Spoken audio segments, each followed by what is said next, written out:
Hanrushu certainly was not going to have her own son's inheritance threatened by the child of her husband's mistress. No woman would. Hence, the two of them schemed to give the minor celebrity some money to send her away. The minor celebrity wholeheartedly refused and begged profusely. In the end, Kshorwani's father took initiative. Even though the child was illegitimate, he was still his grandson after all. The grandfather told Kshorwani to go with the minor celebrity and his child to test for compatibility. Test results showed that he was not a good match. Their last hope was with the Kshor family's only heir. The results from the two stepbrothers came out they were a complete match. This meant that the minor celebrity's child, Lu Jinyan, had hope. But Hanrushu point-blank refused to consent to the operation.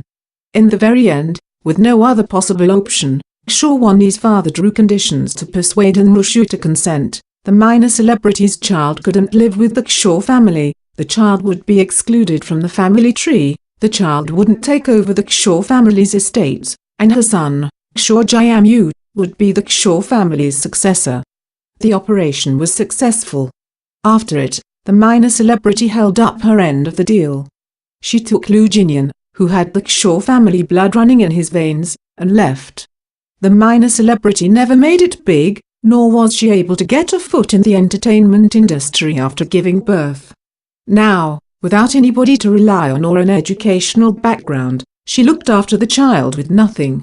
In the end, she had to work shifts in a nightclub to survive. And so, Lu Jinyan spent the nights of his childhood alone.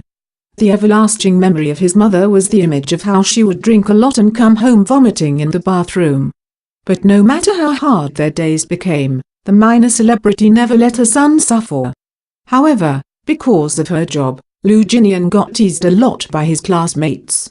Those days of immature teasing, at times, were the most deadly. Lu Jinyan tried to blend in with other classmates a few times but failed. Eventually, he slowly gave up and started to do things alone. Over time, that became a habit. Perhaps, that was when his cold and unsocial personality started to take shape. The reason for why Lu Jinyan was so rude when he spoke was only because he was acting defensively. His mother passed away from alcohol poisoning when he was in the 6th grade. From then on, he became an orphan on this earth who couldn't contact his own relatives. After her death, he received some inheritance. Even though it was small, it was enough for him to survive a few years. His neighbor was an old lady who had no children. Seeing how pitiful he was, she took him in.